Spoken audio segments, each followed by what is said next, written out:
Hello everyone. तो आज का हमारा चैप्टर रहेगा इलेक्ट्रोकेमिस्ट्री का। ये मोस्ट इम्पोर्टेंट चैप्टर है फिज़िकल केमिस्ट्री और ये चैप्टर भी काफ़ी बड़ा है। तो इस चैप्टर के मैं थोड़े ज़्यादा पार्ट आई थिंक 5 पार्ट मैं इस चैप्टर के बनाऊंगी और आपने सारे पार्ट्स देखना। हो सके तो एक दिन में एक ही पार्ट देखना, अदरवाइज़ ये चैप्टर थोड़ा कन्फ्यूजिंग है। अगर आपने इकट्ठा ही सारे पढ़ लिया तो बहुत ज़्यादा कन्फ्यूजन हो जाएगी। फिर हो सके तो दिन में एक मतलब सुबह एक पार्ट देखना और शाम को दूसरा पार्ट पढ़ना, ठीक है। तो स्टार्ट करते हैं इलेक्ट्रोकेमिस्ट्री चैप्टर। तो सबसे पहले इलेक्ट्रोकेमिस्ट्री होती क्या है? इलेक्ट्रोकेमिस्ट्री क्या है? It is a branch of chemistry which deals with the electrical and chemical phenomena, ठीक है, वो है इलेक्ट्रोकेमिस्ट्री। तो हम स्टार्ट करते हैं इलेक्ट्रोकेमिस्ट्री। तो इलेक्ट्रोकेमिस्ट्री में सबसे पहला टॉपिक आता है हमारा इलेक्ट्रोकेमिकल सेल। सो इलेक्ट्रोकेमिकल सेल को हम और भी नामों से जानते हैं, लाइक गैल्वेनिक सेल और वोल्टेइक सेल। इलेक्ट्रोकेमिकल सेल होता क्या है? ये एक ऐसी सेल है जिसके अंदर हम केमिकल एनर्जी को इलेक्ट्रिकल एनर्जी में कन्वर्ट करते हैं। क्या करते हैं इसमें? केमिकल एनर्जी को कन्वर्ट करते हैं किसमें? इलेक्ट्रिकल एनर्जी में, ठीक है। और इस पूरी प्रोसेस के अंदर इसमें क्या होती है? रिएक्शंस होती हैं। वो रिएक्शन कौन सी होती है? रिडॉक्स रिएक्शन होती है। मतलब यहाँ पे ऑक्सीडेशन भी होएगा और रिडक्शन भी होएगा, ठीक है। तो स्टार्ट करते हैं इलेक्ट्रोकेमिकल सेल। तो इसमें ये इलेक्ट्रोकेमिकल सेल आपने पहले ही पढ़ा होगा 11th में। काफ़ी इम्पोर्टेंट है और ईजी भी है क्योंकि हमने इसके बारे में अच्छे से पढ़ा हुआ है। उस टाइम पे हमें अच्छे से पढ़ाया जाता था। इसमें पूरा एक सेटअप है, ठीक है। उसका हम पहले डायग्राम देखते हैं, पूरा सेटअप कौन सा है। तो यहाँ पे आता है सबसे पहले 2 बीकर। तो यहाँ पे हम लेंगे 2 बीकर। उन 2 बीकर में क्या होगा? हमारी रिएक्शंस होएगी। तो हाफ़ रिएक्शन इस बीकर में होगी, हाफ़ रिएक्शन उस बीकर में होगी। तो अब इनके देखते हैं इनके अंदर क्या क्या प्रेजेंट होता है। तो अगर हम बात करें फर्स्ट बीकर की, तो इसके अंदर सबसे पहले क्या होएगा? हम यहाँ पे एक जिंक की रोड रखेंगे। किसकी? Zn की। एक में हम लेंगे Zn की रोड और एक में हम लेंगे कॉपर की रोड, Cu की रोड, ठीक है। Zn की जो रोड है हम उसे ZnSO4 सोल्यूशन के अंदर डालेंगे। हमारा पूरा ZnSO4 सोल्यूशन है। और जो कॉपर की रोड है हम उसे CuSO4 के सोल्यूशन में डालेंगे, उसी के ही सोल्यूशन में, ठीक है। ये क्या है? हमारा जिंक है एंड ये क्या है? कॉपर है। अब जो ये दोनों के दोनों इलेक्ट्रोड हैं हम इसे कनेक्टेड करेंगे। यहाँ पे पूरा वोल्ट मीटर वगैरह सब कुछ लगा होता है।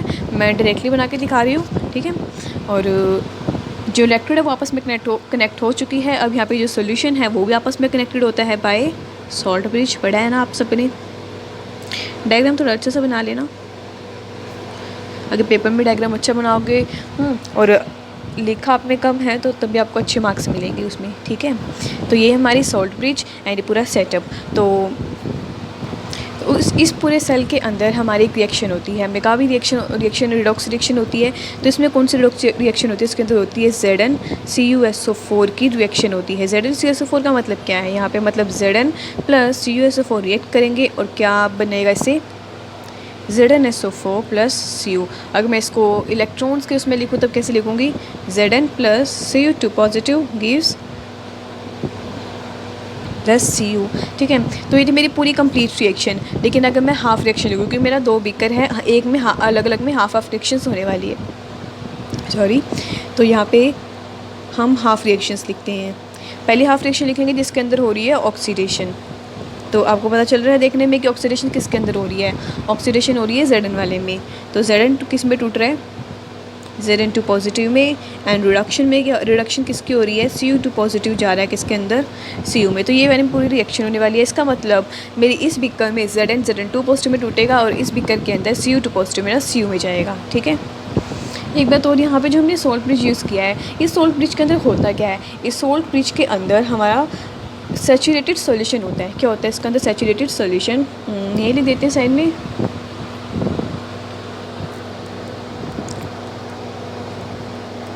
क्या होता है? इस सोल्ट ब्रिज की बात कर रहे हैं हम। सोल्ट ब्रिज के अंदर सैचुरेटेड सॉल्यूशन मिलते हैं और वो सैचुरेटेड सॉल्यूशन होता किसका है? लिख देते हैं। सोल्ट ब्रिज की बात कर रहे हैं, कभी इसका समझ लो। सोल्ट ब्रिज के अंदर क्या होता है? सैचुरेटेड सॉल्यूशन होता है। और किसका सैचुरेटेड सॉल्यूशन? इसके अंदर होता है इनर्ट इलेक्ट्रोलाइट्स। अब इनर्ट इलेक्ट्रोलाइट्स कौन से होते हैं? इनर्ट इलेक्ट्रोलाइट्स लाइक यहाँ पे हम लिखते हैं KCl यूज़ कर सकते हैं, KNO3 यूज़ कर सकते हैं और भी एक्स्ट्रा कुछ और, ठीक है। और यहाँ पे हमने जो है इनर्ट इलेक्ट्रोलाइट ही की यूज़ किए। हमने इसलिए यूज़ किए ताकि किसी भी तरह की कोई दिक्कत ना कोस कर दे, बीच में किसी ना मतलब कोई रिएक्शन ना करने लग जाए किसी के साथ भी रिएक्शन कोस ना करे, इसलिए हमने यहाँ पे इनर्ट इलेक्ट्रोलाइट लिए, ठीक है, कोई रिएक्शन ताकि ये ना करें। और बस इसके बारे में इतना ही है सॉल्ट ब्रिज के बारे में। और हाँ, सॉल्ट ब्रिज के जो यहाँ पे पोर्स हैं, इन पोर्स के ऊपर एक जेली लाइक सब्सटेंस लगाया जाता है, या फिर कोई इनके ऊपर जेली लाइक नहीं कहेंगे, इनके जो पोर्स हैं यहाँ पे इनके ऊपर कॉटन या फिर कोई वूल लगाई जाती है, ठीक है, ये चीज़। बस सॉल्ट ब्रिज के बारे में इतना ही पढ़ना है हमें। अब यहाँ पे हमने पूरा सर्किट कंप्लीट कर दिया। जैसे ही हमारा सर्किट कंप्लीट होगा उसी वक्त इलेक्ट्रिक करंट कॉपर से जिंक की ओर मूव करना स्टार्ट कर देगा, मतलब electric current copper two zinc flow करेगा, ठीक है। कब करेगा? When circuit is complete from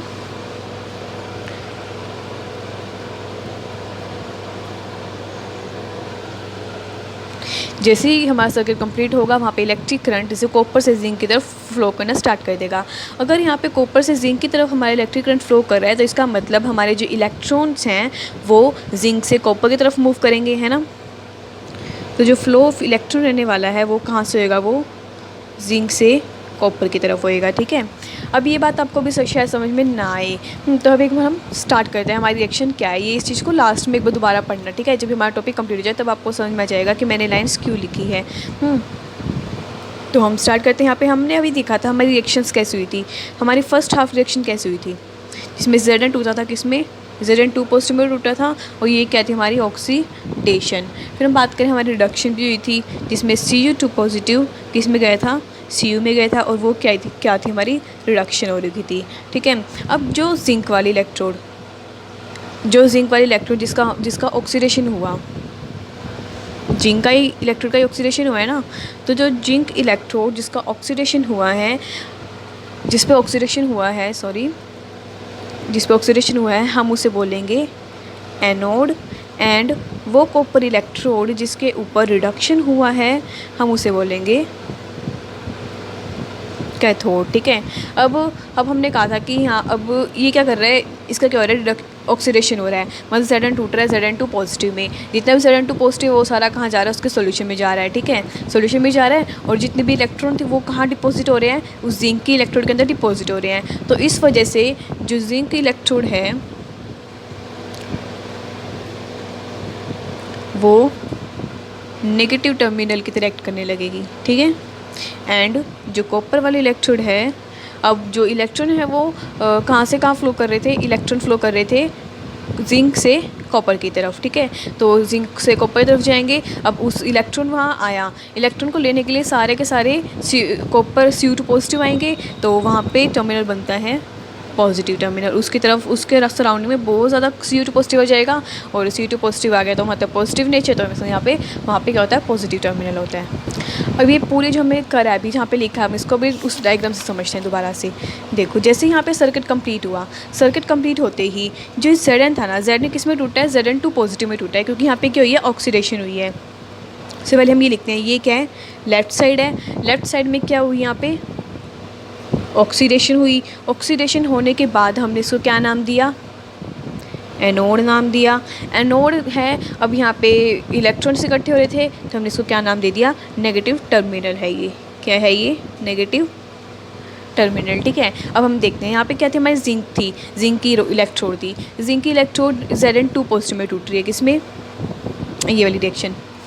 एक मिनट दोबारा लिख देते हैं। यहाँ पे Zn जो है Zn2 पॉजिटिव में टूट रहा है, तो जितना भी Zn था यहाँ पे टूट रहा है, तो हम इसको ऐसे, इसका मतलब ये थोड़ी जो ख़त्म होती जा रही है ना, ये वाला सारा ख़त्म होता जा रहा है एरिया साइड का इलेक्ट्रोड, और जितना भी Zn था वो सारा का सारा सोल्यूशन में आ रहा है, Zn2 पॉजिटिव टूट के साथ सोल्यूशन में आ रहा है। और जितने इलेक्ट्रॉन बचे, क्योंकि रिएक्शन क्या होती है? इस तरह से होती है reaction, Zn2 positive plus 2 electron ऐसे ही होता है। तो Zn2 पॉजिटिव सारा सोल्यूशन में आ गया, जबकि जो 2 इलेक्ट्रॉन्स थे वो इसके अंदर ही इकट्ठे होते जा रहे हैं, इलेक्ट्रोड के अंदर, ठीक है, किसके अंदर? इलेक्ट्रोड के अंदर।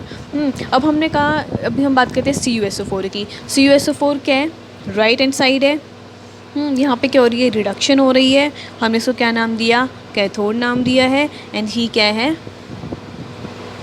पॉजिटिव टर्मिनल की है, ठीक है। अब यहाँ पे कौन सी रिएक्शन हो रही है, यहाँ पे रिएक्शन हो रही है Cu2 पॉजिटिव प्लस 2 इलेक्ट्रॉन लेके जाता है और किस में कन्वर्ट होता है Cu में। तो इसका मतलब यहाँ पे जितना भी Cu था, ये वाला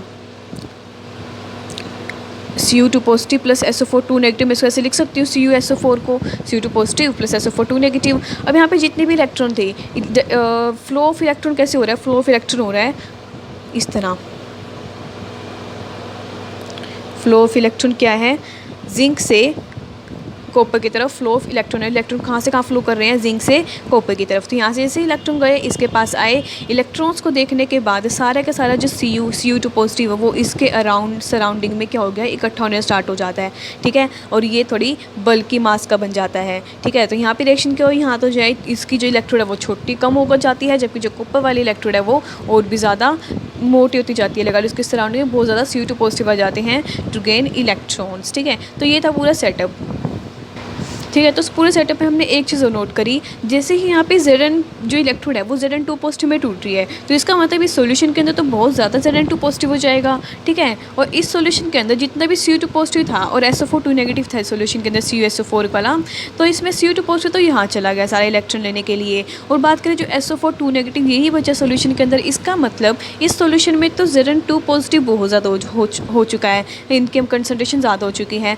और इस सॉल्यूशन के अंदर SO4 2 नेगेटिव कंसनट्रेशन ज़्यादा हो चुकी है। जैसे ही इन दोनों की कंसंट्रेशन एक्सेस हो जाएगी, जैसे ही Zn2 पॉजिटिव और इस सॉल्यूशन के अंदर SO4 2 नेगेटिव कंसंट्रेशन एक्सेस में हो जाएगी, उसी वक्त यहाँ पे flow of electric current stop हो जाएगा, ठीक है। इनकी कंसंट्रेशन हाई होते ही एक लिमिट होती है, उस उधर तक आते ही जितनी अगर एक्सेस हो गई इनकी कंसंट्रेशन, तो फ्लो ऑफ करंट स्टॉप हो जाएगा और हमारी रिएक्शन भी स्टॉप हो जाएगी, ठीक है। तो रिएक्शन तो स्टॉप हो गई, लेकिन इस बीकर के अंदर तो Zn2 पॉजिटिव ज़्यादा ही है, रिएक्शन स्टॉप हो चुकी है, लेकिन Zn2 पॉजिटिव तो अभी भी ज़्यादा है और इस बीकर के अंदर SO4 2 नेगेटिव ज़्यादा है। तो ये सोल्ट ब्रिज अब किस काम आएगा, सोल्ट ब्रिज अब काम करेगा। अब ये क्या करेगा, सोल्ट ब्रिज इसने क्या किया है, ये इलेक्ट्रिकल न्यूट्रलिटी को मेनटेन करता है। क्या करता है ये, maintain electrical neutrality, sorry guys spelling देख लेना।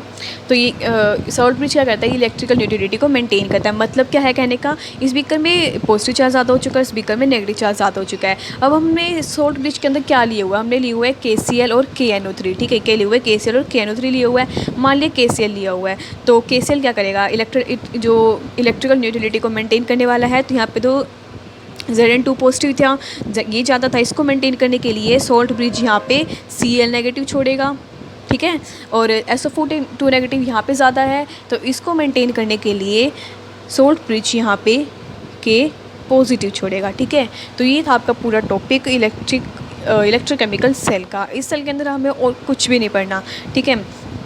तो हमें इसमें क्या पता चला, सबसे पहले तो मैं एक दोबारा से रिपीट करते हैं इसको। ये हमारा लेफ्ट हैंड साइड वाला बीकर, ये हमारा राइट हैंड साइड वाला बीकर। लेफ्ट हैंड साइड में हो रही हमारी ऑक्सीडेशन, जिसमें Zn2 पॉजिटिव में टूट रहा है प्लस 2 इलेक्ट्रॉन, एंड राइट वाला बीकर हमारा रिडक्शन हो रही है राइट वाले की, जिसमें हमारा Cu2 positive plus 2 electron Cu में टूट रहा है। अब यहाँ पे ऑक्सीडेशन हो रही है, हमने उसको नाम दिया एनोड, और जहाँ पे रिडक्शन हो रही है हमने उसको नाम दिया कैथोड। और ये यहाँ पे क्या है, हमने कहा इसमें टूट रहा है, हाँ। तो जितने भी इलेक्ट्रॉन है वो सारे इलेक्ट्रोड के ऊपर इकट्ठे होते जा रहे हैं, तो हमने इसको नाम, तो ये टर्मिनल कैसे हो गया, नेगेटिव टर्मिनल हो चुका है, और ये टर्मिनल कैसे हो गया, पॉजिटिव टर्मिनल, क्योंकि यहाँ इलेक्ट्रॉन आ रहे हैं और सारे Cu2 पॉजिटिव इसके सराउंड में इकट्ठे हो गए, तो पॉजिटिव टर्मिनल बन गया।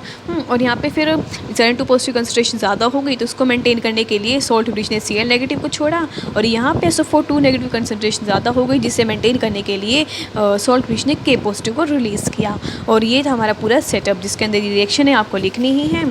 एंड और भी आप जैसे मैं जितना बताया ये बिल्कुल भी कम ज़्यादा नहीं है, ठीक है। और ये बहुत कम है वैसे तो, जितना मैंने लिखा है बताया नहीं है, जितना मैंने लिखा है बताया मैंने आपको सारा है, और जो मैंने लिखा है वो कम लिखा है, क्योंकि जो मैंने आपको बताया यहाँ पे कि सोल्ट ब्रिज कैसे काम करता है, क्या फंक्शन होता है इसका, हाँ, कौन सा लेफ्ट हैंड साइड है, कौन सा वो साइड है, ये सब आपको लिख के बताना है। अब वैसे किसी के साथ होता है कि हमें याद नहीं रहता कि किस में ऑक्सीडेशन होनी है, किस में रिडक्शन होनी है, तो यहाँ से एक चीज़ याद रख लेना, एक थोड़ा तरीका याद रख लेना, जैसे कि क्या है, left oxidation, anode, negative terminal, इसको अलग अलग अक्षर ले लो, L लेफ़्ट से L, और ऑक्सीडेशन से O, A से एनोड से A, एंड नेगेटिव टर्मिनल से N, तो क्या बन गया, लोन बन गया ना, LOAN। तो याद रख लेना इस साइड विक्रम में क्या होने वाला है, लोन होने वाला है। लेफ्ट टर्मिनल, लेफ्ट वाला है ये जहाँ पे ऑक्सीडेशन होएगा, एनोड है और नेगेटिव टर्मिनल का है, तो इससे याद रख लेना किससे, लोन से, और उसका सारा अपोजिट, तो उससे उसमें दूसरे वाले विक्रम होने वाला है, ठीक है। अब इलेक्ट्रिकल केमिकल सेल जो हमने पढ़ी, इलेक्ट्रोकेमिकल सेल, उसी पे बेस्ड एक और सेल दी गई थी जिसका नाम था डैनियल सेल।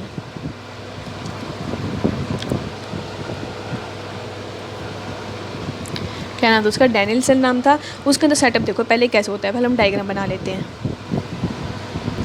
तो ये है हमारा पूरा सेटअप डैनियल सेल का। इस सेल के अंदर क्या है, इस सेल के अंदर हमारी वही एक जिंक की इलेक्ट्रोड है और एक ये कॉपर की इलेक्ट्रोड है। अब फ़र्क इसमें इतना है, पिछली बार हमने इलेक्ट्रोकेमिकल सेल में 2 बीकर्स पढ़े थे, लेकिन यहाँ पे एक ही बीकर होता है। एक ही बीकर के अंदर दोनों होते हैं, लेकिन फिर भी दोनों के दोनों आपस में सेपरेटेड होते हैं, उनका सोल्यूशन बिल्कुल सेपरेटेड होता है। ये Cu, तो Cu किस में डिप्ड है, CuSO4 के सोल्यूशन में। और जबकि Zn किस में डिप्ड है, ZnSO4 के सोल्यूशन में। दोनों आपस से सेपरेटेड है बाय पोरस पोर्ट। क्या बोलते हैं इसे, पोरस पोर्ट बोलते हैं, ठीक है। और जो जिंक इलेक्ट्रोड है वो आपस में कनेक्ट, जिंक और कॉपर के इलेक्ट्रोड आपस में कनेक्टेड है बाय वोल्टमीटर। और वही ये नेगेटिव टर्मिनल और ये पॉजिटिव टर्मिनल। एक और फ़र्क है यहाँ पे, अब की बार जिंक जो है कैथोड की तरह एक्ट करेगा, कैथोड होगा ये, और जो कॉपर होगा वो एनोड होगा, ठीक है। अब यहाँ पे तो अब डैनियल सेल के अंदर भी वही सेम रिएक्शन होएगी, Zn plus Cu2 positive gives Zn2 positive plus Cu, यही रिएक्शन इसके अंदर भी होने वाली है सेम। अब उससे तो फ़र्क आपको पता चल ही गया होगा। अब यहाँ पे जिंक यहाँ पे कैथोड की तरह है और यहाँ पे कॉपर एनोड की तरह एक्ट करेगा, ठीक है। अब इस डैनियल सेल के अंदर क्या होता है, जैसे ही हमें पता है यहाँ पे जो फ्लो ऑफ इलेक्ट्रॉन है बिल्कुल ऐसा बिच्छी वाले की तरह ही है ऑलमोस्ट। जो इलेक्ट्रॉन का फ्लो है वो वही जिंक से कॉपर की तरफ होएगा, बिल्कुल होएगा, ठीक है। जैसे ही जिंक से कॉपर की तरफ होगा तो इसका मतलब जिंक यहाँ से ख़त्म होती जाएगी। जिंक ख़त्म होती गई तो इसका मतलब यहाँ पे इलेक्ट्रॉन इसके अंदर इकट्ठे होते गए, इलेक्ट्रॉन यहाँ से यहाँ ट्रांसफ़र करे और Zn2 पॉजिटिव सॉल्यूशन के अंदर आ गए। तो इस वजह से यहाँ पे Zn2 पॉजिटिव की कंसनट्रेशन तो ज़्यादा हो गई, सॉरी। तो यहाँ पे क्या हुई, जैसे ही हमारे इलेक्ट्रॉन यहाँ से फ्लो करते हैं जिंक से कॉपर की तरफ, तो यहाँ पे Zn2 पॉजिटिव की कंसंट्रेशन इसके अंदर ज़्यादा हो चुकी है। मतलब Zn2 पॉजिटिव कंसंट्रेशन जो है काफ़ी ज़्यादा हो चुकी है किसके अंदर, ZnSO4 सॉल्यूशन के अंदर, इस सॉल्यूशन के अंदर। वहीं बात करें कॉपर वाले में, तो कॉपर वाले के अंदर जैसे ही यहाँ पे सारे इलेक्ट्रॉन आएंगे तो इलेक्ट्रॉन लेने के लिए सारा का सारा Cu2 पॉजिटिव इसके सराउंडिंग में आके इकट्ठा हो जाएगा। तो यहाँ पे तो Cu2 पॉजिटिव की जो कंसनट्रेशन है वो डिक्रीज़ कर गई CuSO4 सॉल्यूशन के अंदर। तो हमने क्या कहा, ZnSO4 सॉल्यूशन के अंदर Zn2 पॉजिटिव कंसनट्रेशन इंक्रीज़ हो चुकी है, जबकि Cu2 पॉजिटिव कंसनट्रेशन यहाँ पे डिक्रीज़ कर चुकी है। तो इस चार्ज सेपरेशन की वजह से यहाँ पे पोटेंशियल डिफरेंस सेटअप होगा। क्या होगा यहाँ पे, पोटेंशियल डिफरेंस सेटअप होगा। क्यों, क्योंकि हमने क्या कहा भी Zn2 पॉजिटिव कंसंट्रेशन इंक्रीज़ हो चुकी है इस सॉल्यूशन के अंदर, और इस सॉल्यूशन के अंदर Cu2 पॉजिटिव कंसंट्रेशन डिक्रीज़ कर चुकी है। मतलब यहाँ पे चार्ज सेपरेशन हो चुका है, तो यहाँ पे पोटेंशियल डिफरेंस सेटअप होने वाला है। और इस पोटेंशियल डिफरेंस सेटअप होने की वजह से यहाँ पे क्या होता है, अब डायग्राम से देखना, अब मैं इसके ऊपर कर देती हूँ। तो इस पोटेंशियल डिफरेंस सेटअप होने की वजह से, अब जैसे कि मैंने कहा कि Cu2 पॉजिटिव डिक्रीज़ कर गया, तो इसका मतलब इस सॉल्यूशन की बात कर रही हूँ, इस सॉल्यूशन के अंदर SO4 नेगेटिव कंसंट्रेशन इंक्रीज़ कर गई है ना। और उस सॉल्यूशन के तो हमने कहा ही है, इस सॉल्यूशन के अंदर तो Zn2 पॉजिटिव कंसंट्रेशन इंक्रीज़ करी है। मैं ये मान लो मैं इसको फर्स्ट वाला बोलती थी, इसको सेकंड वाला, ठीक है। इसको मैं बोल रही हूँ फर्स्ट एंड इसको मैं बोल रही हूँ सेकंड, ठीक है, ऐसे याद रख लेना। तो पोटेंशियल डिफरेंस सेटअप होने की वजह से क्या हुआ, इस पोटेंशियल डिफरेंस सेटअप होने की वजह से जो SO4 नेगेटिव कंसंट्रेशन पहले इंक्रीज़ थी, इस सॉल्यूशन के अंदर इंक्रीज़ थी। तो ये क्या करेगा, SO4 नेगेटिव का जो आयंस हैं वो मूव करने लगेंगे ZnSO4 के सॉल्यूशन में।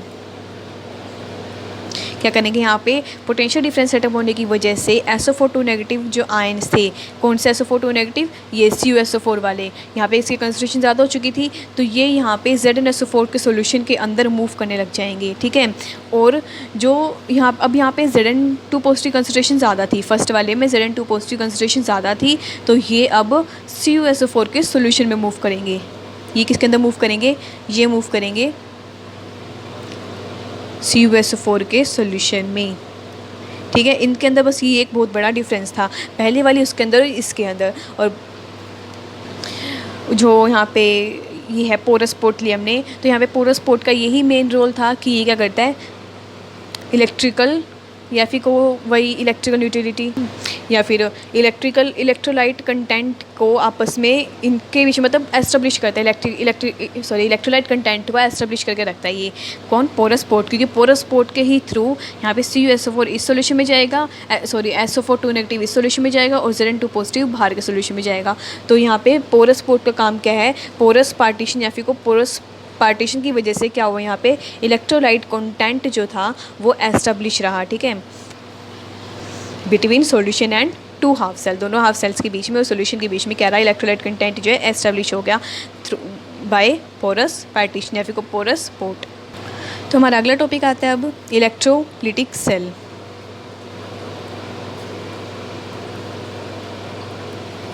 इलेक्ट्रोलिटिक सेल में क्या होता है अब देखना। इलेक्ट्रोलिटिक सेल एक ऐसा डिवाइस है जिसके अंदर हम इलेक्ट्रिकल एनर्जी सप्लाई करते हैं। ठीक है, इलेक्ट्रिकल एनर्जी सप्लाई करते हैं केमिकल एनर्जी पाने के लिए, अभी को इसमें इलेक्ट्रिकल एनर्जी को केमिकल एनर्जी में चेंज किया जाता है। और इलेक्ट्रोकेमिकल सेल कौन सी थी, जिसके अंदर हम केमिकल एनर्जी को इलेक्ट्रिकल एनर्जी में चेंज कर रहे थे। और इलेक्ट्रोलाइट सेल कौन सी है, जिसके अंदर हम इलेक्ट्रिकल एनर्जी प्रोवाइड कर रहे हैं टू गेन केमिकल एनर्जी। तो इसका सेटअप किस तरह से होगा, इसका सेटअप बिल्कुल अपोजिट होएगा टू इलेक्ट्रोकेमिकल सीरीज़ का, जैसे इलेक्ट्रोकेमिकल सेल में पढ़ा था ना, उसके अपोजिट होने वाला है। तो यहाँ पे एक है हमारी एनोड और ये है हमारी कैथोड। कोई नाम वो नहीं दिया हमने कि एग्जैक्ट कि किसकी इलेक्ट्रोड है किसकी इलेक्ट्रोड है, हमने यहाँ पे सिर्फ लिख दिया कि ये है एनोड की और ये है हमारी कैथोड।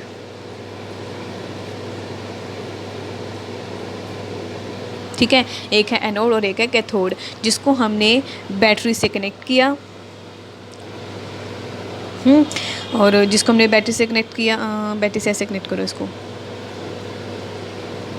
यहाँ से कनेक्ट हो रही है, ऊपर वो बोलते हैं ना वायर का फिर छोटा पीस वगैरह, ये है। और इस वक्त इस बार एनोड यहाँ पे पॉजिटिव टर्मिनल का है और कैथोड यहाँ पे नेगेटिव टर्मिनल का होने वाला है। ठीक है, और जो ये सॉल्यूशन है, इस सॉल्यूशन के अंदर पॉजिटिव नेगेटिव आयन्स सब कुछ प्रेजेंट है। जैसे ही यहाँ पे इलेक्ट्रिक करंट पास आउट होगा, क्योंकि जैसे ही हमने बैटरी से कनेक्ट किया, इसको ऑन किया, इसको इलेक्ट्रिक एनर्जी प्रोवाइड की, वैसे जैसे ही हमारा यहाँ पे करंट पास आउट हुआ उसी तभी तो यहाँ पे जितने भी कैटायंस हैं वो सारे के सारे कैथोड की तरफ मूव करने स्टार्ट कर देंगे। और अगर पॉजिटिव आयंस कैथोड की तरफ मूव करे तो मतलब क्या हो रहा है, यहाँ पे रिडक्शन हो रही है। और जितने भी नेगेटिव आयंस हैं वो एनोड की तरफ मूव करना स्टार्ट कर देंगे और यहाँ पे क्या हो रही है, ऑक्सीडेशन हो रही है। ठीक है, तो बस यही था इस इलेक्ट्रोलिटिक सेल के अंदर कि यहाँ पे एक सॉल्यूशन के अंदर पूरा एक सॉल्यूशन दोनों इलेक्ट्रॉन हैं, जिसके अंदर पॉजिटिव और नेगेटिव आयंस दोनों प्रेजेंट हैं। जैसे ही इलेक्ट्रिसिटी प्रोवाइड की जाएगी उसी टाइम पे जितने भी कैटायंस हैं, जितने पॉजिटिव चार्ज आयंस हैं, वो सारे कैथोड की तरफ मूव करने लग जाएंगे टू गेन इलेक्ट्रॉन्स। और जितने भी नेगेटिव आयंस हैं वो एनोड की तरफ मूव करने लग जाएंगे टू लूज इलेक्ट्रॉन्स। तो जो गेन इलेक्ट्रॉन कर रहे हैं वो क्या हुए, ऑक्सीडेशन, एंड जो लूज इलेक्ट्रॉन कर रहे हैं वो क्या हुए, रिडक्शन। सॉरी जो इलेक्ट्रॉन गेन कर रहे हैं वो क्या हुआ, रिडक्शन हुआ। ठीक है, मैं गलत बोल गई थी। मान लो हम लिख देते एक बार, जितने पॉजिटिव आयंस हैं वो क्या करेंगे, इलेक्ट्रॉन गेन करेंगे और सिंपल चेंज हो जाएंगे जो भी लिखेंगे हम यहाँ पे। और जो नेगेटिव आयंस हैं वो इलेक्ट्रॉन क्या करेंगे, लूज़ करेंगे। जो इलेक्ट्रॉन गेन कर रहे हैं वो क्या हुआ, रिडक्शन हुआ। एंड जो इलेक्ट्रॉन लूज़ करते हैं वो क्या हुआ, ऑक्सीडेशन हुआ। ठीक है, और ये कहाँ पे हो रहा है, ये कैथोड पे हो रहा है और ये एनोड पे हो रहा है। ठीक है, तो अब जो है इस टॉपिक के बाद एक डिफरेंस दिया हुआ आपकी बुक में इलेक्ट्रोकेमिकल सेल और इलेक्ट्रोलिटिक सेल के बीच में, जो कि इम्पोर्टेंट है। मैं आपको बुक से दिखा देती हूँ, ये देखो। तो ये हमारा इलेक्ट्रोकेमिकल सेल नहीं है, इलेक्ट्रोलिटिक सेल। तो इलेक्ट्रोकेमिकल सेल में क्या होता है, हम यहाँ पे केमिकल एनर्जी को इलेक्ट्रिकल एनर्जी में कन्वर्ट करते हैं, हमने पढ़ा था। और जबकि इलेक्ट्रोलिटिक सेल में क्या हो रहा है, हम यहाँ पे इलेक्ट्रिकल एनर्जी प्रोवाइड कर रहे हैं और उसको केमिकल एनर्जी में चेंज कर रहे हैं। और यहाँ पे जितनी भी रिएक्शन हो रही है वो सारी स्पॉन्टेनियस हो रही है। ठीक है, क्या ये सारी स्पॉन्टेनियस हो रही है, क्योंकि यहाँ पे हम केमिकल यूज़ कर रहे हैं और जितनी भी रिएक्शंस होती है वो सारी स्पॉन्टेनियस ही होती है ऑलमोस्ट, है ना। तो यहाँ पे जो रिएक्शन है वो स्पॉन्टेनियस होती है, और यहाँ पे जो रिएक्शन होती है वो नॉन स्पॉन्टेनियस होती है। नॉन स्पॉन्टेनियस क्यों? क्योंकि जो पूरी रिएक्शन है इलेक्ट्रोलाइटिक सेल की वो इलेक्ट्रिसिटी पे डिपेंड कर रही है। अगर हमने इलेक्ट्रिसिटी ही बंद कर दी तो वो रिएक्शन भी स्टॉप हो जाएगी। इसका मतलब यहाँ पे रिएक्शन नॉन स्पॉन्टेनियस और यहाँ पे स्पॉन्टेनियस है। अब यहाँ पे जो हमने दोनों हाफ सेल ली थी रिडक्शन और ऑक्सीडेशन वाली, वो हमने अलग अलग बीकर में ली थी, है ना। उसको अलग अलग बीकर में लिया था और वो उसको हमने सोल्ट ब्रिज से कनेक्ट किया था। लेकिन इलेक्ट्रोलाइटिक सेल में हम दोनों ही जो इलेक्ट्रोड्स हैं वो एक ही सेम वेसल के अंदर ले रहे हैं, सेम बीकर के अंदर ले रहे हैं।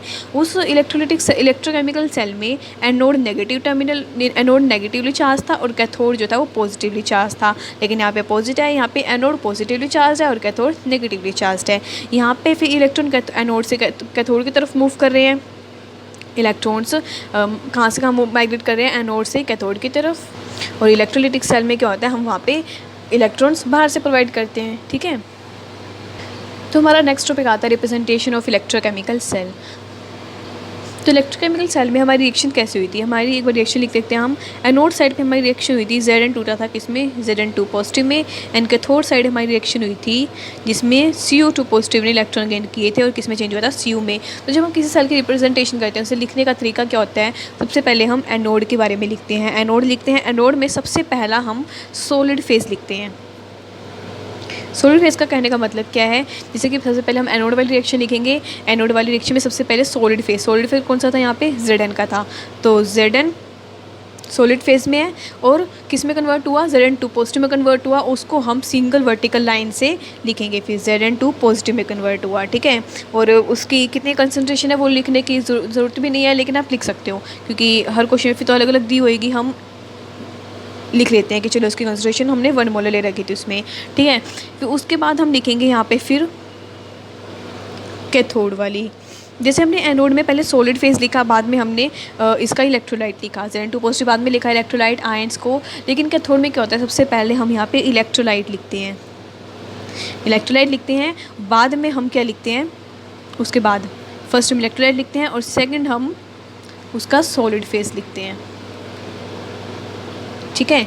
तो इसकी रिएक्शन कैसे, तो कैथोड की साइड कैसे लिखी जाएगी, Cu2 पॉजिटिव पहले इलेक्ट्रोलाइट और सिंगल वर्टिकल लाइन से Cu। अब जो दोनों रिएक्शन है मेरी एनोड वाली और कैथोड वाली, इधर भी 1 मोलर लिख लेना, इधर आएगा। तो अब जो दोनों रिएक्शन है इसको हम लिखते हैं डबल वर्टिकल लाइन से, 2 वर्टिकल लाइन से। Zn2 पॉजिटिव में चेंज हुआ 1 मोलर एंड Cu2 पॉजिटिव, इसकी 1 मोलरिटी, और ये किसमें था, Cu में। उसको हम लिखते हैं डबल वर्टिकल लाइन से, जो क्या रिप्रेजेंट करती है, सॉल्ट ब्रिज को। तो ये थी हमारी पूरी सेल नोटेशन, बोलते हैं इसे, क्या बोलते हैं इसे, सेल नोटेशन, ठीक है। तो किसी सेल की रिप्रेजेंटेशन किस तरह से होती है, ये पूरा छोटा सा टॉपिक था और उसे हम क्या बोलते हैं, सेल नोटेशन बोलते हैं। 1 नंबर में भी आ सकता है क्वेश्चन ये, ठीक है। तो हम स्टार्ट करते हैं हमारा नेक्स्ट टॉपिक। हमारा नेक्स्ट टॉपिक आता है इलेक्ट्रोड पोटेंशियल, ठीक है, या फिर EMF of a galvanic cell. तो इलेक्ट्रोड पोटेंशियल क्या होता है, इलेक्ट्रोड पोटेंशियल जब किसी मेटल और सॉल्यूशन के बीच में कोई इलेक्ट्रिकल पोटेंशियल डिफरेंस सेटअप हो जाए उसे बोलते हैं हम इलेक्ट्रोड पोटेंशियल।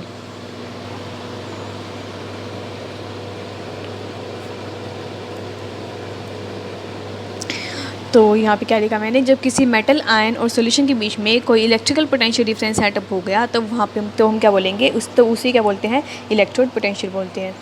तो इसको हम उसी पिछले वाले एग्जाम की तरह समझ, जैसे कि हमने इलेक्ट्रोकेमिकल सेल पढ़ी थी, उसमें हमने क्या कहा था कि Zn जो है Zn2 पॉजिटिव में टूट रहा था और Cu जो है Cu2 पॉजिटिव में Cu2 पॉजिटिव Cu में टूट रहा था। यहाँ पे हम उसी की तरह एग्जांपल लेके चलेंगे, लेकिन अब सिंगल एग्जांपल लेके चलेंगे। जैसे कि मान लो मेरे पास एक बीकर है, ठीक है, एक बीकर, उसके अंदर सॉल्यूशन है और यहाँ पे है हमारी कॉपर की इलेक्ट्रोड, किसकी इलेक्ट्रोड, कॉपर की इलेक्ट्रोड। अब जो कॉपर है वो इलेक्ट्रॉन ले भी सकता है, लूज़ भी कर सकता है ना।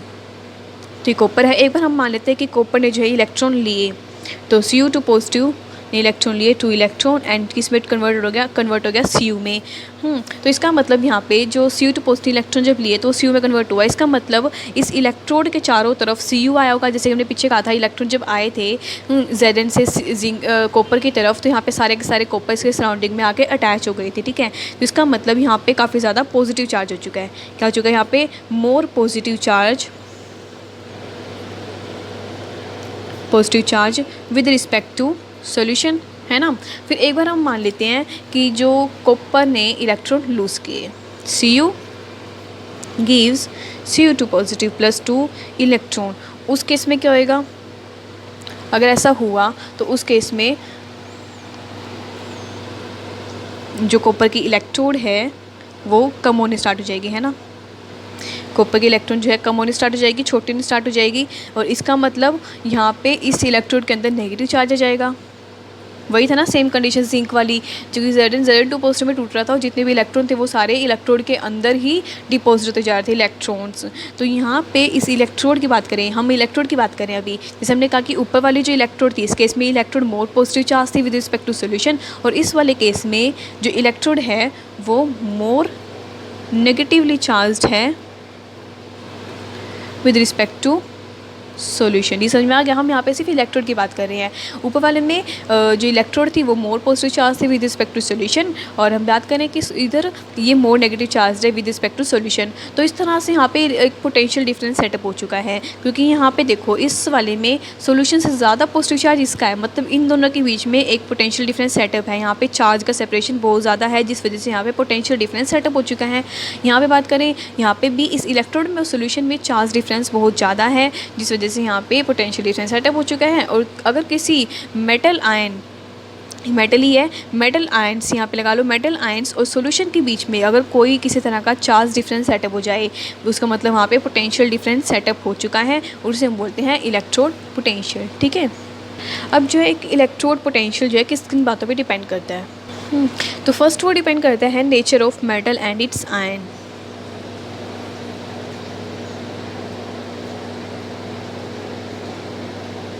एंड सेकेंड वो डिपेंड करता है टेम्परेचर पे। एंड थर्ड वो डिपेंड करता है कंसंट्रेशन ऑफ आयंस।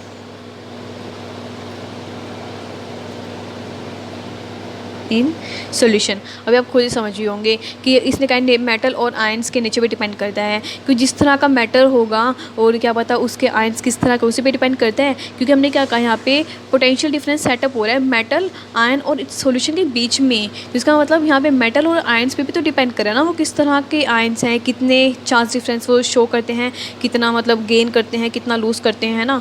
और बात करें दूसरा टेम्परेचर डिपेंड करता है, और दूसरा सॉल्यूशन के आयन से कंसनट्रेशन पे। ठीक है। अगर क्या पता सॉल्यूशन में उस आयन की कंसंट्रेशन बहुत ज़्यादा हो तो हमारा पोटेंशियल डिफरेंस सेटअप ही नहीं हो पाएगा। फिर तो क्या पता इक्वली हो जाए दोनों का, मेटल आयंस और सॉल्यूशन का। तो सॉल्यूशन में जितने आयंस उनकी कंसंट्रेशन पे भी डिपेंड करता है। तो हमारा अगला टॉपिक आता है ईएमएफ। हम ईएमएफ फाइंड आउट करते हैं ना, और जिसका एक बहुत सिंपल सा फॉर्मूला हम सब ने पढ़ा है।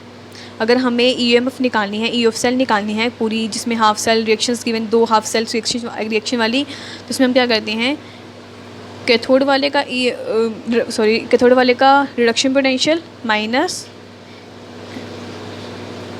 एनोड वाले का रिडक्शन पोटेंशियल। से हम क्या लिख सकते हैं, रिडक्शन पोटेंशियल